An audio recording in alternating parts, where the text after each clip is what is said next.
Presiden Joko Widodo mengeluarkan Inpres nomor 7 tahun 2022 beberapa waktu lalu. Inpres tersebut menginstruksikan seluruh pemerintahan baik di tingkat pusat, provinsi, maupun daerah agar beralih menggunakan mobil listrik atau electrical vehicle sebagai kendaraan operasional. Lantas, bagaimana respon di daerah khususnya di Kota Tasikmalaya terkait Inpres tersebut? Wakil Ketua DPRD Kota Tasikmalaya, Muslim, menilai penerapan Inpres nomor 7 tahun 2022 di Kota Tasikmalaya harus terlebih dahulu dipikirkan secara matang. Pasalnya, saat ini kemampuan APBD Kota Tasikmalaya sangat terbatas. Muslim menyebut, saat ini APBD Kota Tasikmalaya dalam perubahan maupun murni saja sudah mengalami defisit yang cukup besar. Jumlahnya mencapai 175 miliar rupiah. Praktis, jika Inpres tersebut diterapkan tanpa perencanaan yang matang, maka akan semakin memberatkan APBD.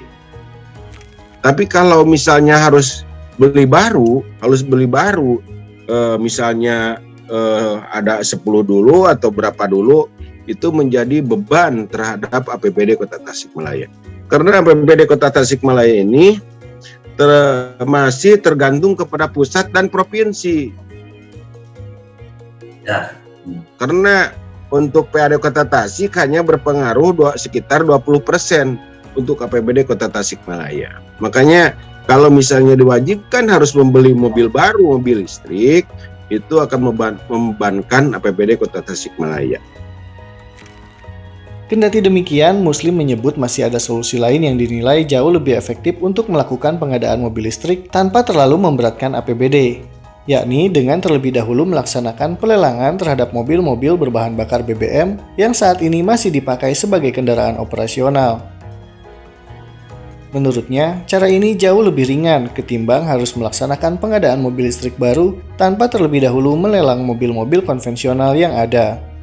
Itu kan atau 3 atau berapa gitu kan, yang misalnya udah tidak layak pakai, kita lelang gitu kan,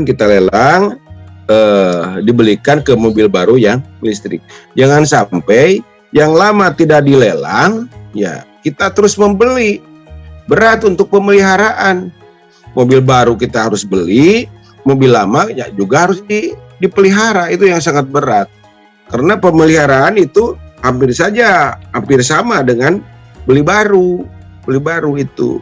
Mendingan aset-aset mobil-mobil motor yang udah tua gitu kan, yang lebih dari 5 tahun ya jual aja. Kalau misalnya mau membeli mobil listrik.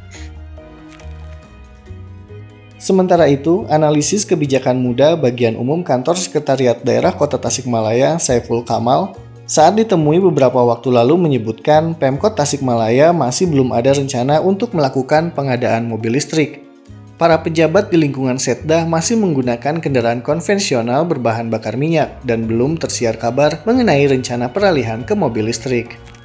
Cuma untuk pengadaannya harus berdasarkan kemampuan anggaran juga, tidak bisa sekaligus satu Setda langsung gitu. Harus lihat kemampuan anggaran juga, instruksi dari pimpinan juga.